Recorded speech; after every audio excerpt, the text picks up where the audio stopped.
बिस्मिल्लाहिर्रहमानिर्रहीम। मेरे social media के मेरे तमाम दोस्तों, मेरे वीरों, मेरे पुरस्कारों, बंदा चीज़ मजहब नुमाइंदा मोहब्बत भरिया सलाम।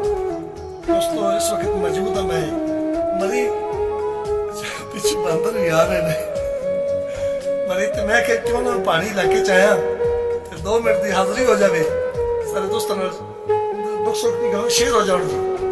पहाड़ वेख के ना मैनू एक थोड़ा याद आ गया अज ही है याद भट्टी साहब का कि विचों जदन फरोड़िया है कुछ ने निकले और छड़े दिसन दे यार पहाड़ आए। विचों जदन फरोड़िया है कुछ ने निकले छड़े दिसन दे यार पहाड़ आए। तुसी शुक्र करो थोड़ी कांडा लगनी पिछू नीयत साडी दी आड़ आए। दरअसल हयाब ने कुछ ना लगदे किसे वस्ते सजण दी ताड़ आए।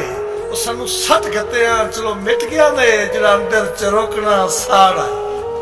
ते दोस्तों, पहाड़ के हवाले नाल एक और थोड़ा याद आ गया कि याद रखी पहाड़ पहाड़ होंदे पानी नाल नशेब नहीं होंदे।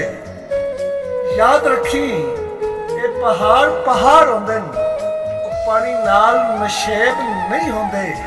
इत्थे हिक थाली विच खा लवीए उत्थे कतन फरेब नहीं होंदे।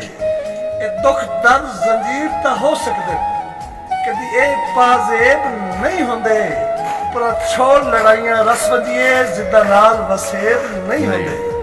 मेहरबानी सारी हाज़री होगी जनाब।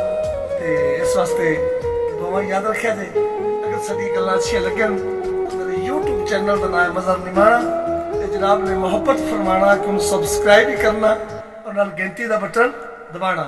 वसलाम, साडी हाज़री होगी जी। अल्लाह सुने दे वाले।